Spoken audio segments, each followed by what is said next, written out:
கேள்வி ஒன்றாக இருந்தாலும் பதில் எப்படியா இருக்கான், ஆளுக்கு ஏற்ற மாதிரி மாறுபடும். நேரில் வந்துட்டால் என்ன பண்ணிடலாம், எல்லா கேள்வியும் கேட்டு தெளிவாக. அதுக்கு தான் சத் சங்கம். என்னுடைய நோக்கம் எல்லாம் மனிதர்கள் எல்லாம் மகிழ்ச்சியாக இருக்கணும், அவ்வளோதான். முதல்ல உழைத்தல் அப்படின்னா என்ன அப்படின்னு புரிஞ்சுக்கணும். நிறைய பேர் உழைக்கிறது அப்படின்னு சொன்னால் பெரிய பெரிய கடப்பாறை எடுத்துன்னு போய் மலையை உடைக்கிறதுன்னா எப்போ உடையா? ஏன் முதல்ல நான் என்ன செய்யணும், யாரை கேட்கணும்? நான் இப்போ இந்த மலையே இருக்கக்கூடாது, இந்த மலை எனக்கு இருக்கக்கூடாது, சமமாக்கணும், அதானே முடிவு. ஓகே, ஃபஸ்ட்டு அந்த மலையை எடுக்கணும் அப்படின்னா முதல் சந்தர்ப்பம் என்ன? முதல் சந்தர்ப்பம் இறைவன் தான். எப்போவுமே எந்த ஒரு செயல் செஞ்சாலும் முதல் சந்தர்ப்பம். அதுக்கு தான் உங்களுக்கு பூஜைலாம் போட சொல்கிறான். இந்த வீடு கட்டினா பூஜை பண்ணு, இதெல்லாம் நீங்கள் மாறி போய் சடங்காக செஞ்சுக்கிறீங்களே தவிர உங்களுக்கு என்ன புரியலடான்னா எதுக்கு இதை சொன்னானுங்கன்னு தெரியவே இல்லை. நீங்கள் கட்டாயம் 9 கல் வச்சுக்கிறீங்க, குங்குமம் வச்சுக்கிறீங்க, தேங்காய் வச்சுடுறீங்க, பூஜை போடுறீங்க, மன பூஜை போடுறீங்க, எல்லாம் பண்ணுறீங்க. கடவுள் என்னன்னு கேட்டிங்களா? நீங்கள் யார் என்ன கேட்டிங்களா? ஏதோ ஒரு காட்டேரிக்கு பேய்க்கலாம் எங்கள் குரு சொல்லவே சொல்லிட்டான், டே பிடாரிக்கு பூஜை செய்கிறியே, நீ யார் தான், நீ யார் தான், நீ ஒரு பிடாரி தான்டா அப்படின்னு கேட்குறான். உடம்போட ஒரு பேய்டா, நீ பேய்க்கு பூஜை பண்ணுற, பேய் பூஜை பண்ணுறதும் பிடாரி பூஜை கொண்டதுன்னு சொல்லி இப்போ தான் பேசியிருந்தேன் நான் சிவவாக்கியன்னு சொன்னது. அதில் எனக்கு எப்படி புரிய வச்சிட்டேன். அது ரெண்டாவது விஷயம். அப்போது நான் உழைக்கிறேன் அப்படின்னா என்னன்னா, எந்த ஒரு செயல் நான் செய்ய போகிறேன் அப்படின்னாலும் முதல்ல என்ன இருக்கணும், இது குவாண்டம் தியரியெல்லாம் இல்லை, வெற்றிடம் இடம் கொடுக்கணும். ஒரு பொருள் உருவாகணும்னா நீங்கள் சாதாரணமாக நினச்சிக்கிறீங்க ஒரு இலை வெளியே வந்துச்சுன்ட்டு, பூமி விட்டு ஒரு இலை வெளியே வந்தது இல்லை. நீங்கள் என்ன நினச்சிங்க, அது வேறு, அது பூமி, அந்த விதை, அது முளைச்சிது, அது போராட்சி, சயின்ஸ் எல்லாம் அதை தான் சொல்லி கொடுத்துங்குது. உங்களுக்கு கடவுளே புரியல, அதனால தான் நீங்கள் அறிவியல் பக்கம் போய் மாட்டின்னு மூழ்கிறீங்க. வெற்றிடம் இடம் கொடுக்கலாம், அங்கே இலை இல்லை. குவாண்டம் தியரி சொல்லுது ஒரு பொருள் உருவாகணும்னா அதுக்கு என்ன பண்ண இடம் கொடுக்கணும். அந்த செடிக்கு தெரியுது எனக்கு வெயில் வேணும்ன்ட்டு, நீங்கள் ஜன்னலுக்குள்ளே வைக்கிறீங்க, அதனால் எனக்கு வெயில் வேணும்ன்ட்டு. வெயில் வேணும்னு வேண்டுது, கடவுள் இடம் கொடுக்குது, அதனால தான் அது வெளியே போச்சு. கடவுள் இடம் கொடுக்கலாம், அந்த செடி என்ன ஆகாது, போகாது. ஸோ இந்த மலை ஒன்றுலாம் ஆகணும்னா அங்கே கடவுள் ஆகணும். என்னவாகணும், நீ நினச்சின்னு இந்த மலை இல்லாமல் இருந்தால் நல்லாயிருக்கும், கடவுள் விருப்பம், நான் முயற்சி செய்கிறேன், அது ரெண்டாவது விஷயம். வித்து இல்லாத சம்பிரதாயம் இல்லை, அப்படி ஜீபமெல்லாம் பண்ண முடியாது. ஆனால் மழை வரும், மழை பெருசாக வரும், பாறைகளுக்கு இடையில் மண்ணெல்லாம் கரைஞ்சி ஓடும், பல பாறைகள் கரைஞ்சி விழும். நல்லார் ஒருவர் உளரையில் அவர் பொருட்டுன்றாங்கல்ல, அங்கே மழை பெஞ்சுன்னா நடக்குதுன்னு கேட்டிங்கன்னா மேடு பள்ளம்லாம் சமமாக்குது. மழையை பெய்யலன்னு வச்சு நாற்று வச்சு செத்து போயிடுவோம், அது சுத்தம் பண்ண போயிடுது. நம்ம தான் சொல்லுறோம் வெள்ளம் வந்துச்சுன்ட்டு, அதுதான் எல்லாத்தையும் என்ன பண்ணுது, என் பாவம் புரண்டு ஓடி, என் பாவம் புரண்டு ஓடி, அது புரண்டு ஓடி மறைந்து போனது எல்லாம் அடிச்சுன்னு போடும். மழை பெஞ்சிட்டு வெளியே வந்து பாருங்கள், அப்படியே ஃப்ரெஷ்ஷாக இருக்கும் ரோடெல்லாம். அந்த தார் ரோட்டில் மழை பெஞ்சிட்டு போய் நான் தான் எனக்கு ஒரு கிக்காக இருக்கும், நான் மட்டும்தான் அப்படின்ற மாதிரி. அப்போது ஒரு உழைப்பு அப்படின்னா முதல்ல யார் இருக்கணும், எனக்கு பார்ட்னரா கடவுள் இருக்கணும். அதுக்கு தான் இது. நீங்கள் சடங்கெல்லாம் செய்ய வேணாம், மனசுக்குள்ள நினச்சாவே போதும், தலைவா நீ இல்லாமல் என்ன பண்ண போகிறது கிடையாது, எதுவும் நடக்காது. அப்புறமா பொக்லைன் வச்சு இடிக்கித்தா, பாம்பு போட்டு இடிக்கித்தா, இந்த பாறையை வித்துருத்தா. மழை எடுக்கணுன்றது உண்மைதான், அதில் எனக்கு லாபம் எடுக்க முடியுமான்னு பார்க்கணும். எவனோ சொல்லிட்டான்னு கிடக்குன்னு தள்ளி விட்டுறக்கூடாது. அதில் என்ன பண்ண முடியும், பாறைகள் சிலை செய்கிற பாறைகளாக இருக்கலாம், கட் பண்ணி விற்கிற பாறைகளாக இருக்கலாம். ஸோ அதில் இப்போ உழைப்புன்னா போய் கடகன்னு ஓடி போய் இடிச்சின்னு சாப்பிட்றது இல்லை, கடவுளை துணைக்கி வச்சுக்கின்னு இதை சமமாக்குனா எனக்கு என்ன இதில் ஞாபகம் வருமானு பார்க்குற அளவுக்கு எனக்கு என்ன பண்ணா. சில பேருக்கெல்லாம் எதுவுமே தெரியாது, என்ன சொன்னாலுமே என் என்ப, என்னை எழுத்தென்ப, கண் என்ப வாழும், அதான் வாழவே இல்லையே, அவன் தான் யாரோ சொன்னதை தான் செஞ்சுன்னு இருப்பான். ஒரு டோருங்க போய் வருது, மோட்ரு இங்கே வைடான்னா அவன் எங்கேயோ ஃபஸ்ட்டு வந்துட்டான், இங்கே தான் வைக்கணும்னு அதே தான் சொல்லுங்கிறான். நமக்கு வேஷ்டி ஒருத்தர் கற்றுக் கொடுத்தாரு சொன்னால ஒரு வாரத்தில், போன வாரத்தில் புரிய வைக்கவே முடியல. ஏன்னா அவன் புரிஞ்சிச்சு, அவன் இன்ஜினியர் ஆகிட்டான். பண்ண நோண்டி 7 அடி நோண்டிட்டு 1 அடி ஸ்லாபு, அதை யானைக்கு பார்த்தீங்கன்னா தந்தெல்லாம் கீழே கல்லெல்லாம் இருக்கும் பார்த்தீங்களா, அப்படி படித்தான் அவன். அதே மாதிரி இன்ஜினியரிங் படிக்கும்போது அவனுக்கு சொல்லி கொடுத்துட்டாங்க யாரோ. அதனால் என்ன ஆச்சுன்னா அப்போ தான் என்ன அந்த பில்டிங்கை இன்னைக்கு பில்டிங்கே இல்லைடா, கொட்டை கட்ட போகிறேன், ஓலை கொட்டை. கொட்டை போட்டு ஒரு பல்லெல்லாம் நோண்டி நட்டாரு. 4 கொம்பு சும்மா வச்சு கட்டினாரு. ஆமாம், அந்த கொம்புலேயே அது வீட்லேயே நிற்கும், அந்த வயிற்றுலேயே அது. அப்போ உழைக்கிறதுனா எருமாடு மாதிரியோ அப்படி போய் என்ன பண்ணுறது இல்லை, பண்ணுறது இல்லை. புரிஞ்சுக்குது நான் என்ன செய்கிறேன், அது எப்படி செய்யலாம், அதில் எனக்கு என்ன இருக்குண்ணா லாபமும் இருக்கும். நீங்கள் பாட்டு தறி நெய்கிறேன். நிறைய பேர் பார்த்தீங்கன்னா டெய்லர்லாம் பார்த்தீங்கன்னா, நான் டெய்லருங்க ரொம்ப கஷ்டப்பட்டுக்கிறேன். எக்ஸசைஸ் பண்ணுற மாதிரி பண்ணணும். பெடல் பண்ணுறன்றதே சொல்லக்கூடாது. என்ன பண்ணா, காப் சிறப்பு காப்பு வந்து இது மசிலை வந்து கண்ட சதையை பெருசாகிறேன். டெய்லி எக்ஸசைஸ் பண்ணி நான் ஒரு நாளைக்கு ஒரு 2 ஹவர் 3 ஹவர் இல்லை 8 மணி நேரம் என்ன பண்ணுவேன், நான் கண்ட சதியை பெருசாகிறேன் பாருங்க எப்படி இதுன்னு. அவ்வளோ சந்தோஷமாக செய்கிறவனே இல்லை. அது துக்கமாகவே செய்வேன். ஜாக்கெட்டு கோணின்னு வரும், இப்படி போட்டால் அது முறுக்கி நிற்கும்.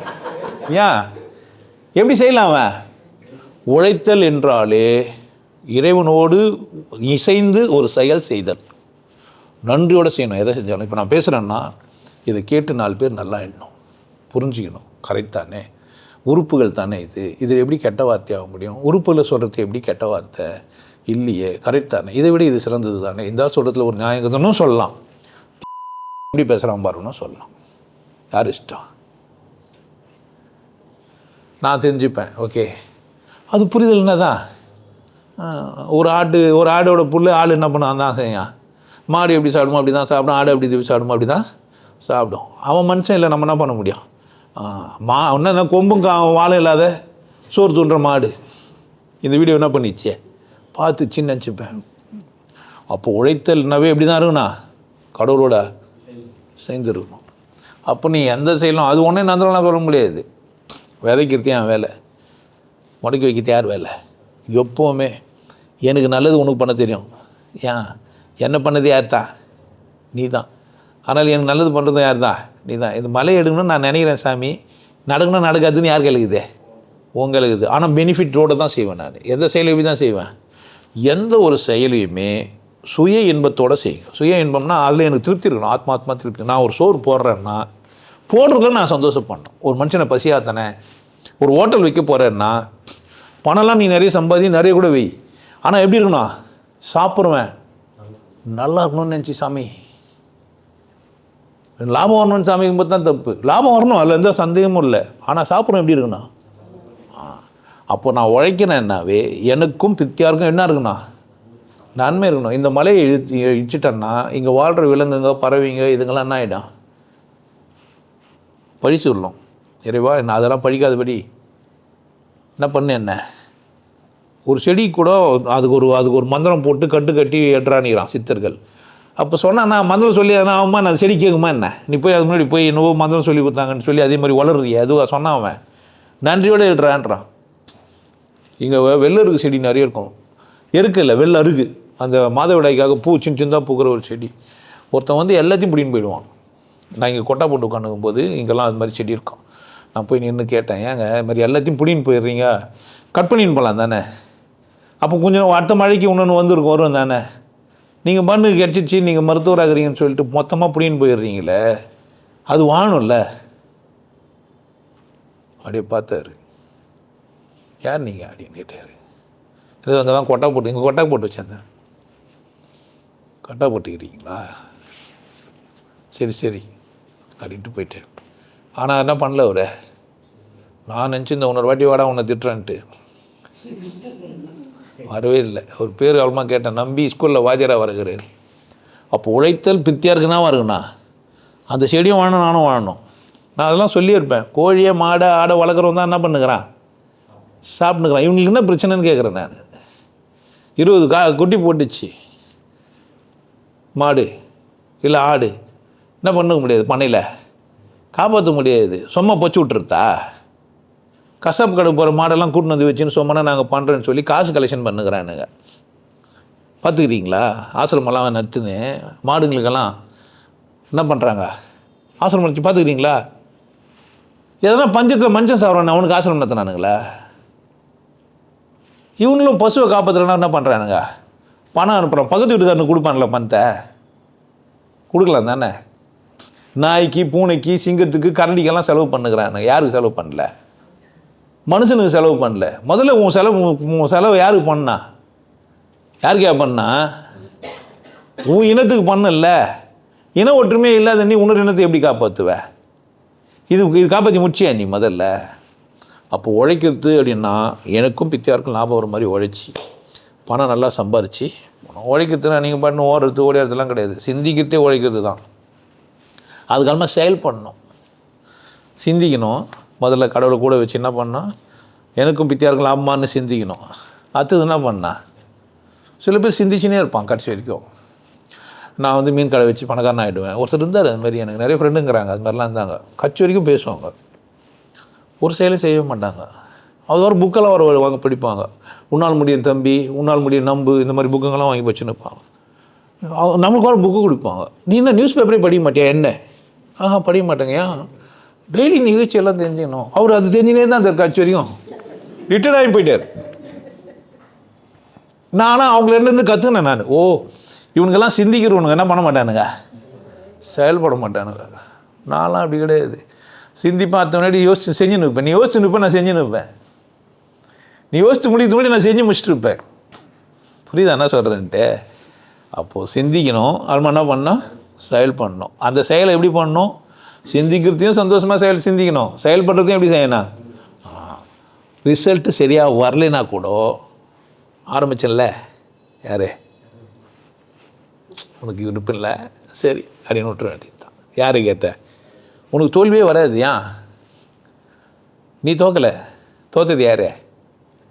கடவுள். பிரச்சனை அவனுக்கு, அவமானம் அவனுக்கு. நமக்கு என்ன இருக்குது? படைச்சவனுக்கே வெக்கம் இல்லைன்னா நமக்கு என்ன வந்தது? பிரச்சனை யாருது? என்னை சரியாக செய்யறது யார் வேலை? ஒரு வேலை என்ன சரியாக இருக்கக்கூடாதுன்னே செஞ்சான் போல. இல்லை, ஒரு வேலைக்கு அந்த செடி யார் செஞ்சது? அவன் தானே. இருக்கும் செடி யார் தான் செஞ்சான்? அவன் தானே செஞ்சான். ஓகே, நம்மளை பதறாக செஞ்சிட்டான். என்ன நோக்கம் இருக்கும் யாருக்கே? அவனுக்கு. நமக்கு என்ன தெரியாது நோக்கம். காலத்துக்கு இருக்க போது நம்ம காலத்தை வந்து போகிறவங்க. காலம் இங்கே எப்போதும் என்ன பண்ண போகுது?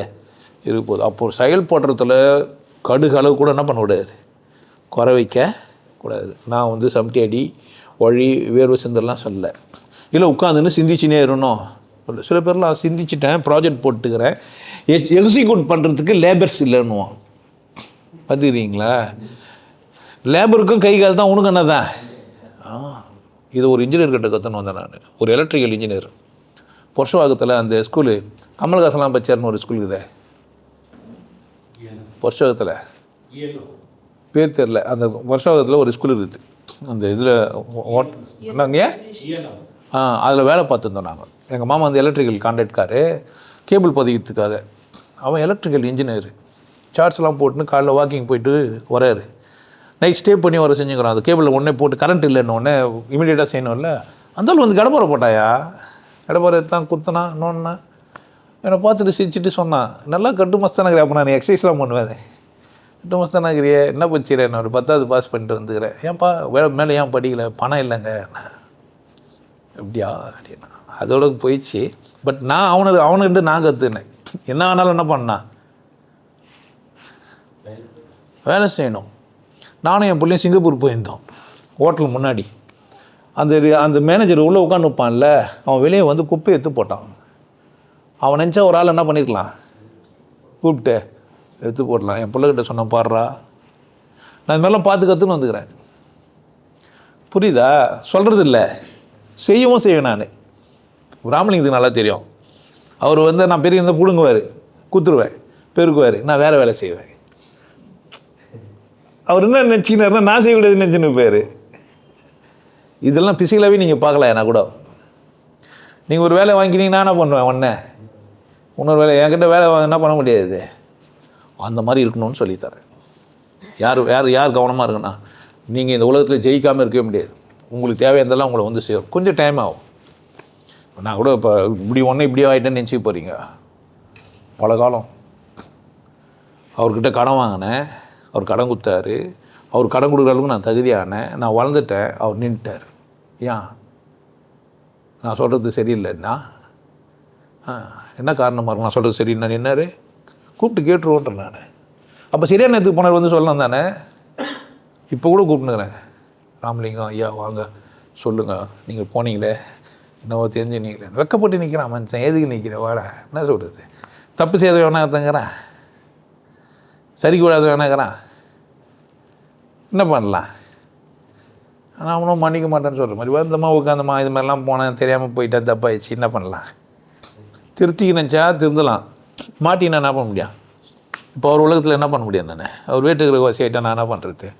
ஸோ உழைத்தல், முன்னேறுதல், வாழ்க்கையிலெல்லாம் சிந்திக்கணும்.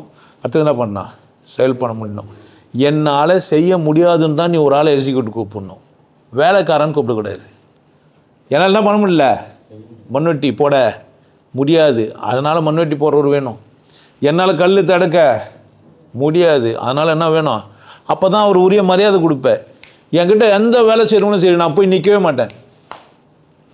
கூட என் வீட்டில் வேலை நடந்துனுக்குது, போய் அங்கே போய் நான் போய் நான் அவர்கிட்டே போய் சொல்கிறேன், இது பண்ணால் இது பண்ணால் இது பண்ணலாம், சரிங்கய்யா அவ்வளோதான் முடிஞ்சிச்சு. அது பண்ணது நடந்துன்னு இருக்கும். ஏன் என்ன புரிஞ்சுக்கணும் அவங்கள, நீங்கள் வேலை செய்கிறவங்கள மதிக்க மாட்டேன்றீங்க, பிரச்சனை உங்ககிட்ட. நீங்கள் இன்னமும் அப்படியே போய் நின்று அவங்ககிட்ட சென்டெல்லாம் வச்சுக்கின்னு என்ன ஏய் அது செஞ்சா இது பண்ணி இது செஞ்சா. மனுஷன் தானே அவன், இல்லை மனுஷன் தானே, மிருகுமா அவன். நீ ஃபஸ்ட்டு பெரிய நீ திட்டக்கூடாது. ஏன் நல்ல வார்த்தையை அவனை சொல்ல, பெரிய கண்ணாடா நீ, பெரிய காதா நீ, அவனை போய் சொன்னா மதிக்கிற மாதிரி ஆகிடும். அப்போ அது நல்ல வார்த்தையை அவங்ககிட்ட சொல்லாதீங்கன்ற நான். அதனால் போய் யாருக்கிட்ட போய் சொல்கிற போகிறீங்க, நல்ல வார்த்தை மதிப்பானது, அதை போய் யாரையும் போய் சொல்லக்கூடாது. அதனால் நீங்கள் யாருன்னா திட்டிங்கன்னா, நீ என்ன பெரிய கண்ணா, நீ என்ன பெரிய மூக்கா, நீ என்ன பெரிய பல்லா, அப்படி தான் திட்டணும். புரியுதா? ஏன் மறைச்சி வச்சாங்க, ஏன் திட்டாமல் இருந்தாங்க தெரியுதா உங்களுக்கு அந்த காலத்தில்? அதெல்லாம் உன்னதமான வார்த்தைகள், அதை யாரை தான் சொல்லணும். எங்கள் வீட்டுக்கார் பெரிய 4 புள்ள குத்துக்கிறாருன்னு சொல்லணும். புரியுதா? என் வீட்டுக்கார் பெரிய கண்ணுங்க, எனக்கு கண்ணு கருத்துமாக பார்த்துக்குவாருன்னு சொல்லக்கூடாது. என் வீட்டுக்கார் பெரிய நிறைய வேலை கொடுப்பாரு அப்படி சொல்லணும். இதெல்லாம் பீப் போடுவாங்க, பயப்படாது. ஆமாம், ஐயோ ஐயா ரொம்ப அசிங்கமாக பேசுகிறாரு, உங்களுக்கு அப்படியே கூசம் உடம்பெல்லாம் எனக்கு தெரியும், ஏன்னா உங்களுக்கு அதெல்லாம் இல்லை பாரு. சிந்திக்கணும், செயல் பண்ணணும். வெற்றி தோல்வி நம்மளது இல்லை. வெற்றி தோல்வி யாருது இல்லை, முதல்ல முடிவு யாருது, கடவுள். மரம் வச்சானே நம்ம தாத்தா, பனை மரம், அவன் சாப்பிட்ருப்பான். ஏரி வெட்டினானே ஒருத்தன், அதில் இருந்திருப்பான். அவெல்லாம் யார், என்ன நினச்சி செஞ்சுட்டு போயிருப்பான். பின்னாடி வரவங்கெல்லாம் பேரம்பத்தியெல்லாம் எவன் வந்து பிறப்பான்னு தெரியும். அவன் பாட்டு எழுதிக்கிறான், ஆரோ யார் இவரோன்னு இருக்கிறான். யார் இவரோ கிடையாது, இது வந்து பிறந்தார அவர் யாரா, யாரோ யார் இவரோ, அதைத்தான் ஆரோ ஆரிரோ நிற்கிறாங்க. உங்களுக்கு புரியவே இல்லை. ஆரோ ஆரிரோ, ஆரோ ஆரிரோன்னே மாற்றி விட்டீங்க. யாரோ யார் இவரோ, போன வாட்டி குப்பையில் பிறந்தவரோ, தோட்டியோ, அம்டனோ, பாப்பானோ, பறையனோ, செட்டியாரோ, நாய்க்கரோ, யாரோ யார் எவரோ. உனக்கு வந்து பிள்ளைய போகிறவங்களாம் ஊன் ஜாதியில் தான் போந்தான்னு நினச்சின்னு போகிறேன். உனக்கு போது தானே தெரியாது வர, அது ஒரு பிரச்சனை இருக்குது. அது அந்த பக்கம். ஆமாம், ஆற்றுல போய் குளிக்கும்போது உள்ள மீன் எதனா விட்டுருக்கோம். அதனால் நீ தெரியாது உனக்கு கரெக்டாக பர்ஃபெக்டாக அப்படிலாம் சொல்ல முடியாது. உங்ககிட்ட இருக்கிற 43 இருக்குது இல்லை, 23 வேறு குரோமோசோம்கள். அதில் உலகத்தில் இருக்கிற எல்லா ஜெனட்டிக் இன்ஃப்ளூயன்ஸும் வச்சுன்னுக்குது. இது பிறகுறதெல்லாம் நீ நினைக்கிற மாதிரி பிறந்தான்னு நினச்சிக்க போகிற. ஒவ்வொரு தாளும் தனி தான். எனக்கு பிறந்ததுன்னு சொல்ல முடியாது, அதுவாக பிறந்துக்குது, அதுக்கு பிறந்துக்குது. அது எதுக்கு பிறந்துக்குதே, அதுக்கே பிறந்தது, அது வாழணும் அதுக்கு. அதனால் என்ன பண்ணிது, அது மனுஷனாயி வந்தது என்னால் ஆயிடுச்சின்னு சொல்லுக்கு போகிறாரு. நான் சும்மா சந்தோஷமாக இருந்தேன்னு சொல்லணும். விட்டு நான் தான் பெற்றேன் அப்படிலாம் சொல்ல முடியும். அப்படின்னா இன்னும் இதே மாதிரி ஒன்று பெற்றுக்கூட நாங்கள் தானே, நீ ஏன் உரிமை கொண்டாடுன்னு தெரிய வேண்டியது தான். ஓய்ச்சேனை சிந்தித்து செயல்பட்டு வாழ்க்கையில் முன்னேறாமல் போகவே முடியாது. ஏன், கடவுள் உன்னை சோட போக விட மாட்டான். விட்டா அது கடவுள் பிரச்சனை. நீ நல்லா இல்லை, யார் பிரச்சனை இது? நான் அப்படித்தான் சாமி, நான் ஆரம்பிச்சிட்டேன், வந்தேன், பொட்டா போட்டு உட்காந்துக்கிறேன், யார் இஷ்டம்? அது இஷ்டமாக நடந்துக்குது. இப்போ அது இஷ்டமாக நடந்துக்குதா, அது இஷ்டமாக நடந்துக்குதா? உங்களுக்கு எல்லாருக்கும் ஒரு விஷயம் சொல்கிறேன். ஆனந்த வாழ்வு அப்படின்ற ஒரு கோர்ஸ் யூடியூப்பில் போட்டு வச்சுருக்கேன். Happy life course. நீங்கள் மெம்பர் ஆனீங்கன்னா ஆனந்த வாழ்வு கோர்ஸை நேரடியாக நீங்கள் யூடியூப்பில் பார்க்கலாம். ஃபேமிலியாக டிவியில் போட்டு என்ன பண்ணலாம், எல்லாரும் ஃபேமிலியாக போட்டு பார்க்கலாம். ஒருத்தர் தான் சப்ஸ்கிரைப் பண்ணீங்க, 5 பேர் 6 பேர் என்ன பண்ணலாம், நீங்கள் அதை பார்க்கலாம். வாய்ப்பு பயன்படுத்திக்க பாருங்க. நல்லா இருங்க. சிறப்பாக இருங்க, கொண்டாட்டமாக இருங்க. உங்களை நீங்கள் மதிப்பு மிகுந்தவராக மாற்றுறது உங்கள் கையில் தான் இருக்குது. நல்லா இருங்க. நான் ஒரு வாய்ப்பு என்னை பயன்படுத்திக்கலாம். நல்லது.